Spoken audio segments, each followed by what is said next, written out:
જન્મ આપણો ઇફેક્ટ રૂપે છે ને, તો આપણા આગળ અનેક જન્મો થઈ ગયા.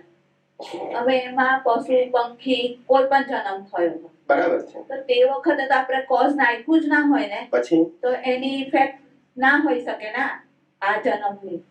આ જે જન્મ થયો છે તે આપણે કોઈ પણ પશુ પંખી એવા કેટલાય જન્મો થઈને આવ્યા હશે ને. પછી હા, તો તે વખતે પશુ પંખી કે એનિમલ્સ માં કે આપણે એવી રીતે હોઈએ ત્યારે તો આપણે કોઈ કોઝ કરી જ ના શકીએ. પછી તો એવી રીતે આપણને આગળ માનવના જન્મ મળ્યા હશે એવી રીતે મળે જ ને. કેમ?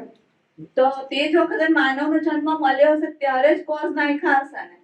ના, પણ પશુનો જન્મ કેમ મળ્યો? એટલે અનેક જન્મો થઈ ગયા છે. હું એમ કહું છું કે માણસનો જન્મ કર્મથી મળે તો પશુનો જન્મ કઈ રીતે મળે? એનો આન્સર તો આપવો પડશે ને તમારે.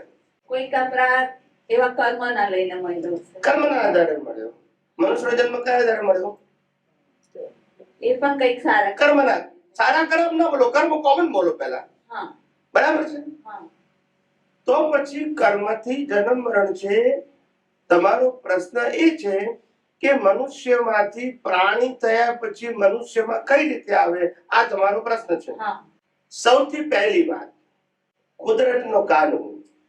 કોઈ પણ મનુષ્ય ભવની અંદર ઓછામાં ઓછા એક ભવના અને વધારેમાં વધારે 8 ભવના કર્મ એક ભવમાં બાંધી શકે છે. Minimum and maximum. સમજી ગયા? એક ભવનું કર્મ બાંધે તો નેક્સ્ટ બર્થ મનુષ્યનો હોય. 2 ભવના બાંધે તો એક ભવ મનુષ્ય સિવાયનો હોય, બીજો મનુષ્ય. 5 ભવના બાંધે તો 4 ભવ મનુષ્ય સિવાય હોય, 5મો મનુષ્ય. પણ 5 ભવના કર્મો ક્યાં બાંધ્યા છે? એટલે ત્યાંથી કેમ પાછું આવે પ્રશ્ન ઉભો થવો જોઈએ. બોલતા નથી. હા કે ના? મને પૂછો તો ખબર પડે ને કે તમારો પ્રશ્ન શું છે. આ બધા કુદરતના કાનૂન છે. કોના કાનૂન છે? અહીંથી નરકતીમાં જાય ત્યાંથી પાછો આવે, ત્યાં કર્મ નથી બંધાતા. દેવલોકમાં જાય ત્યાંથી પાછો આવે, ત્યાં કર્મ નથી બંધાતા. તો કર્મ ક્યાં બાંધ્યા? અહીંથી દેવલોક ના બાંધ્યા અને દેવલોકમાંથી મનુષ્યમાં પાછા આવવાના પણ 2 ભવના કર્મ અહીંયા બાંધ્યા. સમજી ગયા? મનુષ્ય ભવમાં જ કર્મ બાંધવાની સ્વતંત્રતા કુદરતે આપેલી છે. કારણ કે જે ભવમાં તમે કર્મ બાંધી શકો છો અને ચારે ગતિમાં ફરી શકો છો, એ જ ભવની અંદર બધા કર્મો ખલાસ કરી અને મોક્ષે પણ બંને અહીંયા છે. મુક્તિ પણ અહીંથી મળે અને ચારે ગતિમાં ફરવાનું પણ અહીંથી જ મળે.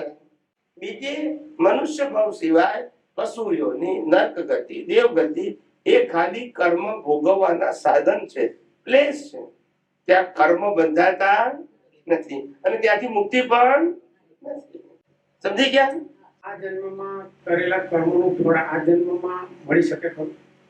કે પૂર્વ જન્મનું જ ફળ આપણે ભોગવીએ છીએ? પહેલી વ્યાખ્યા સમજો, કર્મ કોને કહેવાય અને કર્મ ફળ કોને કહેવાય. પેલી વ્યાખ્યા સમજો.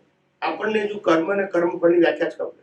કર્મ ઇનવિઝિબલ છે, કર્મ ફળ વિઝિબલ છે. Line of demarcation. કર્મ ઇનવિઝિબલ છે અને કર્મ ફળ વિઝિબલ. સમજી ગયા? એટલે આ અવતારમાં જે કરો છો એ બધું કર્મ ફળ. ભણો તે કર્મ ફળ, એક્ઝામ આપો તે કર્મ ફળ, રિઝલ્ટ આવે તે કર્મ ફળ, પાસ થાવ તે કર્મ ફળ, ફેલ થાવ તે કર્મ ફળ, નોકરી ધંધા કરો તે ફળ કર્મ ફળ, જન્મો જીવો મરો બધું કર્મ ફળ. Physical and visible. કર્મ ઇનવિઝિબલ છે. કર્મ બાંધો છો એ દેખાતા નથી. કર્મ ફળ દેખાય, કર્મ ના દેખાય. કર્મનું ફળ કુદરત નક્કી કરે. કોણ નક્કી કરે? સમજાય છે? જન્મ એટલે મા બાપ તૈયાર જ હોય, આપણે ગોતવાના બોલતા નથી. તૈયાર જ હોય. કર્મ ફળ આપવાની જવાબદારી કુદરતની છે, કર્મ બાંધવાની જવાબદારી તમારી છે. જેવું કર્મ બાંધશો, દેવલોકનું કર્મ બાંધું દેવલોકે મળે, કુદરત આપે. આપણે નક્કી નહીં કરવાનું કે પાસપોર્ટ છે કે નહીં, ટિકિટ છે કે નહીં, પ્લેન ક્યારે આવશે, નક્કી જ નહીં કરવાનું. બધું કોણ કરે? ત્યાં રહેવાનું સ્થાન બધું જ હોય તૈયાર જ. આપણે કશું પ્લાન કરવાનો. સમજાય છે? કર્મ એ ઇનવિઝિબલ છે અને કર્મ ફળ એ વિઝિબલ. કર્મ ભાવથી બંધાય છે અને કર્મ ફળ મન વચન કાયાથી ભોગવાય છે. મન વચન કાયાનો જન્મ જીવન મૃત્યુ કુદરતના હાથમાં છે અને કર્મ તમારા હાથમાં છે. એટલે ફળને બદલી ના શકાય. એટલે રામાયણ ને મહાભારત થવાની હોય તો થાય જ, મહેનત ગમે એટલી કરો તો પણ, કારણ કે કર્મ નક્કી થઈ ગયું છે. હવે આ શું છે? ફળ બદલી શકાય? ત્યારે આપણા વાળા તો બહુ બુદ્ધિશાળી છે. એક છોકરો હતો, તે 5મા ધોરણમાં ભણતો હતો, 5th સ્ટાન્ડર્ડમાં.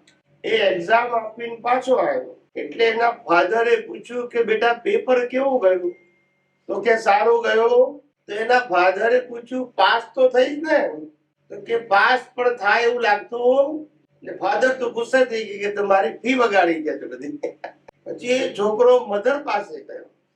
તે મધરે પૂછ્યું કે બેટા તારું પેપર કેવું ગયું? તો કે છે મમ્મી સારું નથી ગયું. તો મમ્મી શું કહે, તું નિરાશ ના થઈશ. તું કે છે તારું પ્રશ્નપત્ર ક્યાં છે? તો કે આ રહ્યું. પેલા ભગવાનનો ફોટો છે ત્યાં મૂકજે, રોજ અગરબત્તી દીવો કરજે, એક એક માર્ક વધશે. બોલતા નથી. આવી રીતે દુનિયા ચાલે છે. કાંઈ ફેરફાર? શ્રદ્ધા શું કરે? પરિણામ ક્યારે બદલાય? સમજાયું કે ના સમજાયું? આવું છે. દુનિયાના લોકો મહેનત કરે છે પણ એ મહેનત નથી કહેવાતી, કારણ કે પરિણામ ફિક્સ થઈ ગયું છે. સાહેબ, તમને ખબર હશે, બધા ભણેલા ગણેલા છો, કે તમારા કરતા વધારે મહેનત કરનારો આજે પ્રાઇવેટ જોબ કરતો છે અને તમે ઓછું ભણેલા ઓછા માર્ક વાળા પણ ગવર્મેન્ટની જોબમાં સારી પોસ્ટ પર છો. યસ કે નો? આ કર્મના ખેલ છે સાહેબ. પંચ ઇન્દ્રિયમાંથી ઓછી ઇન્દ્રિયમાં બોન થઈ શકે. થાય? એ કેન્દ્રિયમાં થાય. 1 2 3 4 5 બધા. પણ ત્યાંથી પાછા આવવાનું પછી પેલી પ્રોસેસ નહીં બોલ. પહેલી જ વખત લો ઓફ ઇવોલ્યુશન પાસ કરવાનું. First time you are coming in a human life, you have to pass through the 1 to 5 sense. First time. Okay. Next time તમે મનુષ્યમાંથી એકેન્દ્રિયમાં જાઓ તો એ પ્રોસેસ જરૂર નથી. પછી કર્મનું ભોગવા ગયા.